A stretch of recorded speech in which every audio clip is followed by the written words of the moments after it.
Caribbean सागर के बीच एक परिवार अपनी यॉट पर छुट्टियां मना रहा होता है। माँ जूलिया तैरने के लिए पानी में कूद जाती है। आराम करते समय उसे कुछ अजीब महसूस होता है, लेकिन क्योंकि आसपास कुछ दिखाई नहीं देता, वह सोचती है कि शायद उसका भ्रम होगा। कुछ सेकंड बाद वही अजीब एहसास फिर होता है।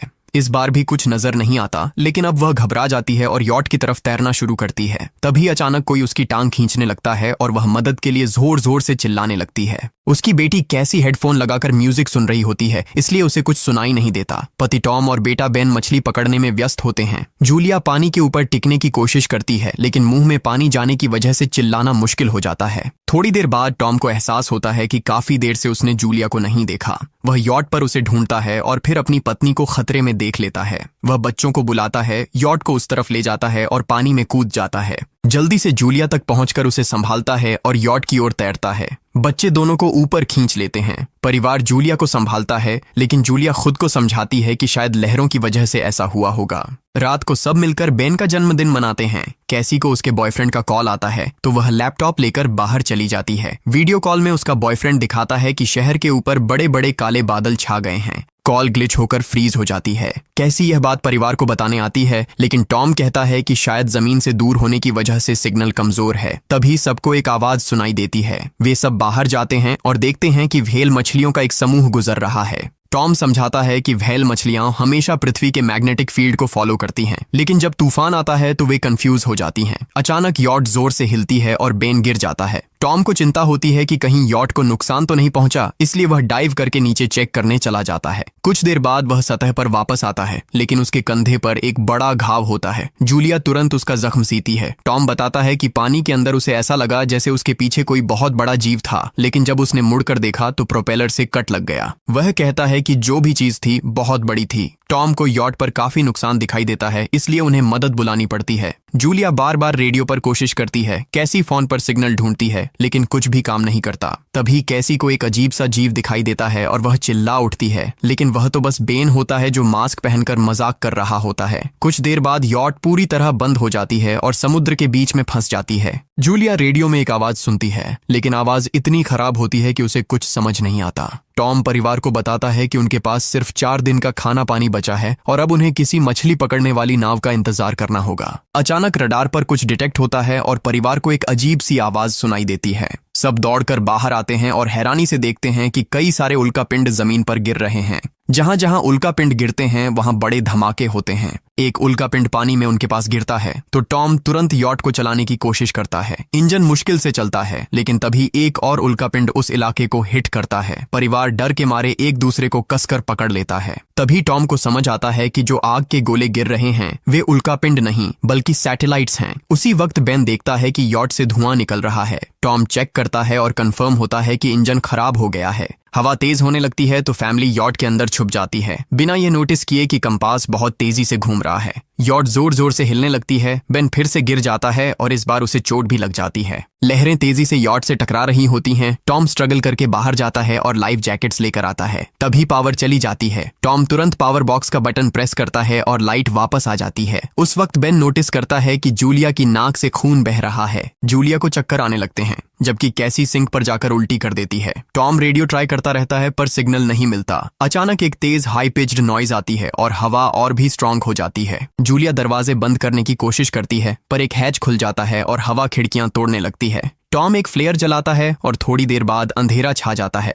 अगली सुबह फैमिली शॉक में उठती है कि वो स्टॉर्म से बच गए हैं, लेकिन यॉट आधी तबाह हो गई होती है। जब वो बाहर आते हैं तो देखते हैं कि समुद्र का पानी गायब हो गया है और यॉट अब जमीन पर अटकी है। सब ये देखकर शॉक में आ जाते हैं। कैसी सिग्नल चेक करती है पर नेटवर्क बिल्कुल डाउन होता है। बेन 2 मरे हुए केकड़ों से खेलने लगता है। टॉम कंपास चेक करता है और देखता है कि वो उल्टा हो गया है। ये आखिरी बार 7 लाख साल पहले हुआ था। कैसी को लगता है कि उसका बॉयफ्रेंड मर गया होगा और वो टूट जाती है। जब जूलिया उसे समझाने आती है तो कैसी उसे दूर कर देती है और छुपने चली जाती है। जूलिया और टॉम बची हुई सप्लाईज देखते हैं। बेन अपने बर्थडे बलून्स एक पत्थर से बांध देता है ताकि शायद कोई बचा हुआ सर्वाइवर देख ले। टॉम फिर रेडियो ट्राई करता है और इस बार एक आदमी से कनेक्शन हो जाता है। उसका नाम नाव होता है और वो एक सबमरीन का कैप्टन होता है। उसकी सबमरीन भी लैंड पर अटक गई है। वो कंफर्म करता है कि मैग्नेटिक पोल्स रिवर्स हो गए हैं, इसलिए ओशन पीछे हट गया है और जमीन डूब गई है। वो कहता है कि उसने अभी तक और सर्वाइवर्स नहीं देखे और कम्युनिकेशन सिस्टम सिस्टम्स बिल्कुल डाउन हो गए हैं। वो मजीद ये भी कहता है कि पोल्स फिर रिवर्स होंगे और शायद एक हफ्ते में समुंदर वापस आ जाएगा। वो फैमिली को वार्न करता है कि जितना हो सके ऊंची जगह चढ़ जाओ, क्योंकि जब पानी वापस आएगा तो वो बहुत खतरनाक होगा। वो बोलता है उसका पार्टनर क्रैश में मारा गया और सबमरीन में बस 3 लोगों की ही जगह है। जूलिया और टॉम उससे कहते हैं कि प्लीज हमारे बच्चों को बचा लो। वो उन्हें अपने कोऑर्डिनेट्स दे देता है। टॉम कैलकुलेट करता है कि सबमरीन तक पहुंचने में 2-3 दिन लगेंगे। वो फैमिली से कहता है आज रात अच्छे से आराम कर लो, कल सुबह हम निकलेंगे। अगली सुबह फैमिली सामान पैक कर रही होती है, तभी टॉम को पास में कुछ हिलता हुआ दिखता है। वो एक लंगड़ा आदमी होता है जिसके हाथ में हारपून होती है और साथ में एक कुत्ता लगातार भौंक रहा होता है। टॉम उसके पास जाता है और उसे पानी की बोतल देता है, लेकिन वो आदमी कुछ ऐसी भाषा में बोलता है जो टॉम समझ नहीं पाता। पानी पीने के बाद वो अजनबी अचानक टॉम के सिर पर बोतल मारता है और चेहरे पर जोर का लात मार देता है। जूलिया डर के मारे भागती है, लेकिन तब तक देर हो चुकी होती है। वो आदमी टॉम के पेट में हारपून घुसा चुका होता है। टॉम कुछ पल तक तड़पता है और फिर वो उसकी गर्दन भी काट देता है। फिर वो आदमी जूलिया के पीछे भागता है और उस पर हारपून फेंकता है, जिससे उसके कंधे में चोट लग जाती है। जूलिया दर्द सहते हुए यॉट के अंदर भागती है और बच्चों को बोलती है कि छुप जाओ। वो दरवाजा लॉक कर देती है। कैसी और बेन सोफे के अंदर घुस जाते हैं। जूलिया उन्हें फ्लेयर गन पकड़ाती है और खुद एक चाकू लेकर बाथरूम में छुप जाती है। वो आदमी दरवाजे पर जोर जोर से धक्के मारता है और आखिर अंदर घुस ही जाता है। पहले वो थोड़ा खाना उठाता है और फिर यॉट में इधर उधर ढूंढने लगता है, फिर बाथरूम की तरफ जाता है, लेकिन जूलिया समझदारी से एक छोटे छेद से बाहर निकल जाती है। वो आदमी सोचता है कि जूलिया भाग गई, लेकिन जैसे ही वो धीरे से निकलने लगती है, उसका कुत्ता उसे देख लेता है और भौंकने लगता है। कुत्ता उस पर झपटता है तो जूलिया चाकू से उसे मार देती है। कुत्ते की चीख सुनकर वो आदमी बाहर आता है और अपने कुत्ते की लाश देखकर आग बबूला हो जाता है। इस बीच जूलिया यॉट के दूसरे साइड से अंदर जाने की कोशिश करती है। वो ऊपर चढ़कर टूटी हुई खिड़की से अंदर घुसने लगती है, लेकिन वो आदमी पहले ही वहां पहुंच जाता है। वो उसे पकड़कर जोर से मुक्का मारता है, जिससे वो नीचे गिर जाती है। जूलिया फर्नीचर पकड़कर बचने की कोशिश करती है, लेकिन वो आदमी उसे लात मारकर दूर फेंक देता है। फिर वो उसकी कलाई पर पैर रख देता है ताकि वो चाकू छोड़ दे, और फिर उसके बाल पकड़कर उसका चेहरा जमीन पर दे मारता है और सोफे पर फेंककर उसका गला दबाने लगता है। बच्चे ये सब कुछ देख रहे होते हैं। कैसी बाहर निकलकर फ्लेयर गन चलाती है जो सीधा उस आदमी को लगती है। वो जल उठता है और यॉट में आग फैलने लगती है। बच्चे तुरंत भाग जाते हैं, लेकिन जूलिया वापस आती है। वो उसे एक किक मारकर गिराती है, मैप और बैग उठाती है और वहां से भाग जाती है। बेन और कैसी अपने पापा के पास जाकर रोने लगते हैं। जूलिया भी उनके साथ बैठ जाती है और तीनों मिलकर आंसुओं के साथ टॉम को आखिरी अलविदा कहते हैं। तभी वो डरावना आदमी फिर यॉट से बाहर निकल आता है तो फैमिली फिर से भागने लगती है। कुछ ही देर में यॉट एक बड़े धमाके के साथ उड़ जाती है। थोड़ी दूर चलने के बाद वो लोग एक छोटे से झरने के पास रुकते हैं ताकि थोड़ा आराम कर सकें। कैसी सोचती है कि शायद वो पागल आदमी उनके पास गुब्बारे देखकर आया था। ये सुनकर बेन खुद को कसूरवार मानने लगता है। जूलिया उसे समझाती है कि इसमें उसकी कोई गलती नहीं थी और सबको आगे बढ़ने को कहती है, क्योंकि वो आदमी अभी भी उनके पीछे है। रास्ते में एक छोटे तालाब के पास बेन एक मरी हुई हैमरहेड शार्क देखकर हैरान रह जाता है। तभी जूलिया नोटिस करती है कि वो आदमी फिर उनके करीब पहुंचने वाला है। सब लोग दौड़ पड़ते हैं और एक रेत के टीले से नीचे गिर जाते हैं, जहां उन्हें जहरीला कचरा दिखाई देता है। फैमिली सावधानी से उसे पार करती है और लगता है कि उन्होंने उस आदमी से पीछा छुड़ा लिया है। चलते चलते उन्हें बड़े बड़े मरे हुए सी एनिमल्स और समुंदर के नीचे जमा हुआ सारा प्लास्टिक दिखने लगता है।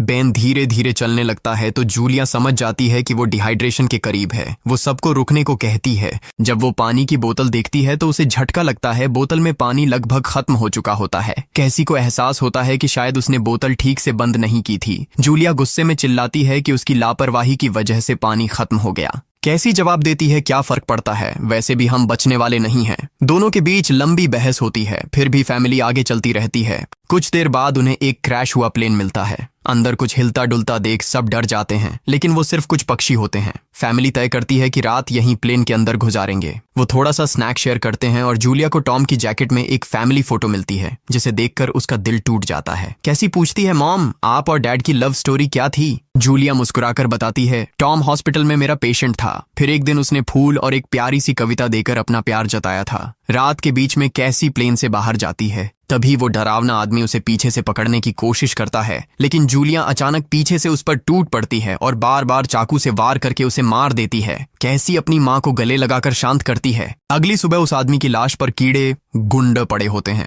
फैमिली नोटिस करती है कि उसके शरीर पर कई काटने के निशान हैं, मतलब इस एरिया में कोई खतरनाक जीव छिपा हुआ है। जैसे ही वो लोग वहां से निकलते हैं, केकड़े उसके मुंह से बाहर निकल आते हैं। कुछ घंटों बाद जूलिया और कैसी मैप देख रही होती हैं, लेकिन बेन धीरे से आगे निकल जाता है। जूलिया चिल्लाती है, रुक जाओ, लेकिन बेन एक तालाब में झुककर पानी पीने लगता है। जूलिया तुरंत उसे खींचकर बाहर निकालती है और समझाती है कि अनजान पानी उसे बीमार कर सकता है। धूप बहुत तेज हो जाती है तो फैमिली अपने सिर कपड़ों से ढक लेती है। बेन को चक्कर आने लगते हैं। तभी उन्हें कुछ पुराने कुर्सियां मिलती हैं और जूलिया कैसी उनसे एक टेम्पररी शेल्टर बना लेती हैं। जूलिया बेन को इंजेक्शन लगाती है और तय करती है कि वो रात वहीं बिताएंगे। सुबह जूलिया एक अजीब सी आवाज सुनकर उठती है।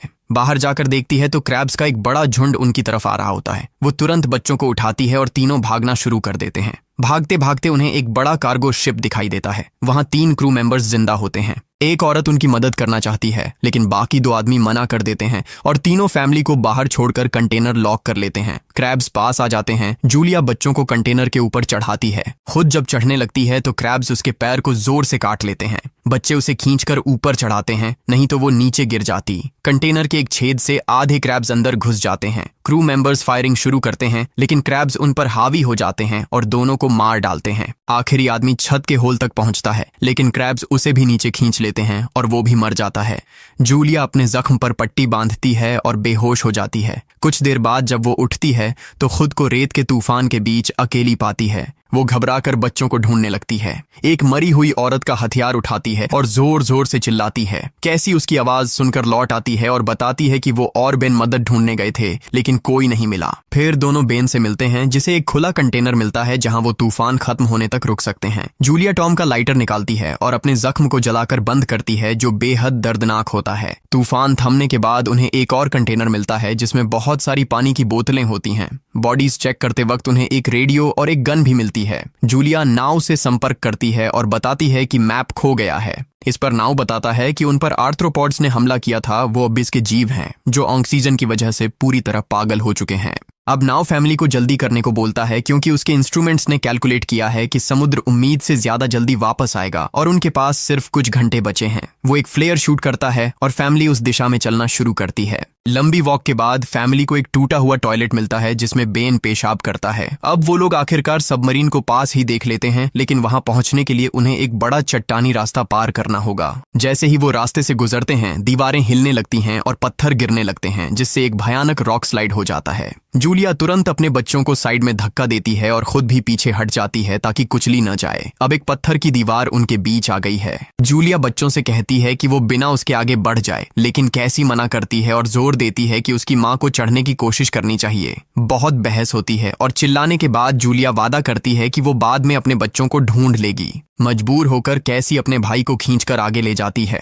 बच्चे चट्टानी रास्ता चढ़कर सबमरीन की तरफ भागते हैं, लेकिन वहां पहुंचकर देखते हैं कि नाव बाहर खून में लथपथ पड़ा है। वो समझाता है कि उसके लिए सब खत्म हो गया है और अब बच्चे सबमरीन ले सकते हैं। ये सोचकर कि एक एक्स्ट्रा जगह होगी, कैसी वापस अपनी माँ को ढूंढने भागती है। तभी जूलिया केकड़ों को आता देखती है और वो फायरिंग शुरू कर देती है। कुछ केकड़ों को वो मार देती है, लेकिन झुंड बहुत बड़ा होता है और सबसे लड़ना मुश्किल हो जाता है। उसी वक्त कैसी दीवार के ऊपर दिखाई देती है और हाथ आगे बढ़ाती है तो जूलिया अपने घायल पैर के बावजूद तेजी से चढ़ना शुरू करती है। कैसी की मदद से वो दूसरी तरफ पहुंच जाती है और दोनों साथ में सबमरीन की तरफ भागते हैं। बेन पहले से ही ऊपर खड़ा होता है और फायर खोल देता है ताकि केकड़े डिस्टर्ब रहें जब तक फैमिली ऊपर चढ़ जाए। केकड़े नाव के शरीर तक पहुंचते ही तुरंत उसे खाने लग जाते हैं। जूलिया गन उठाती है और फायरिंग जारी रखती है जब तक बच्चे अंदर चले जाएं। जब वो सुरक्षित हो जाते हैं, जूलिया समझती है कि गोलियां खत्म हो गई हैं, तो वो गन केकड़ों पर फेंक देती है और अपने बच्चों के साथ अंदर चली जाती है। फैमिली हैच को अच्छे से लॉक करती है और खिड़की से केकड़ों को सबमरीन के चारों तरफ देखती है। इसी वक्त समुद्र वापस आ जाता है तो तीनों तुरंत अपनी सीटों पर बैठकर बेल्ट पहन लेते हैं और एक दूसरे का हाथ पकड़ लेते हैं। तेज लहरें सबमरीन को जोर जोर से इधर उधर फेंकना शुरू कर देती हैं, जिससे जूलिया को पूरी जर्नी के विजन दिखने लगते हैं और कैसी उल्टी कर देती है। जल्दी ही वो हाई पिच आवाज वापस आती है और फैमिली बेहोश हो जाती है। कुछ देर बाद जूलिया और बच्चे होश में आते हैं और खुद को जिंदा देखकर खुश होते हैं। वो हैच अनलॉक करके बाहर निकलते हैं और देखते हैं कि लहरों ने सबमरीन को एक तबाह शहर में गिरा दिया है। यानी अब जिंदा रहने और नया जीवन शुरू करने की उम्मीद है। और यहीं पर फिल्म खत्म होती है। चैनल को सब्सक्राइब करना न भूलें और बेल आइकन जरूर दबाएं ताकि आपको ऐसे ही मजेदार वीडियो मिलते रहें। देखने के लिए धन्यवाद।